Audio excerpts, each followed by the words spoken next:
यो चाहिँ हाम्रो नयाँ घरको नयाँ सानो करेसा बारी बनाएको। यसमा अस्ति मैले के रोपेको थिएँ, के फल्यो हेर्नुहोस् त, म तपाईँहरूलाई देखाउँछु हेर्नु। यो के को साग हो? यो पक्कै पनि मेथीको साग हो। अनि रह्यो यता प्याज भइहाल्यो, ताजा फेरि लसुन भइहाल्यो। यता उम्रेको चाहिँ के उम्रेछ यो? पक्कै यो काँक्रो फर्सी के होला। के छ किन उम्रेछ के हो? यहाँ चाहिँ के रहेछ? त्यहाँबाट रह्यो यो त साग भइहाल्यो, नेपाली साग। यहाँ पनि उम्रेछ साग अलिअलि।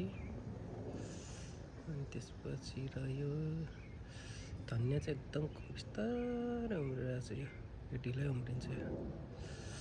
अनि रह्यो तपाईँको यता के छ? यहाँ पनि छ, यता प्याज फलिरहेछ, उम्रिरहेछ भनौँ न। यस्तै छ रोपिरापाउ। आरोपिया माथि घर पाहाडमा खेल्न जान्ला। यी हाम्रो घर पछाडि ट्याक्क एउटा पार्क छ, खेलिरहेछ यहाँ। समरलाई हराभरा छ नि, परियो।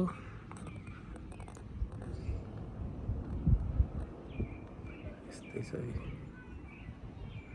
यस्तो गरेर यति चाहिँ बनायो। अब यो भित्तामा अलिकति बनाउनु बाँकी छ। यहाँ चाहिँ के रोप्ने हो भोलिको काम त्यो चाहिँ।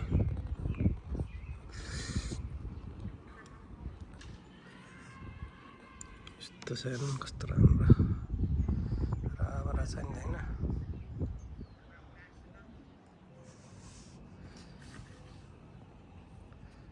यसमा अब के फल्छ, फलेपछि म तपाईँहरूलाई फेरि देखाउने छु।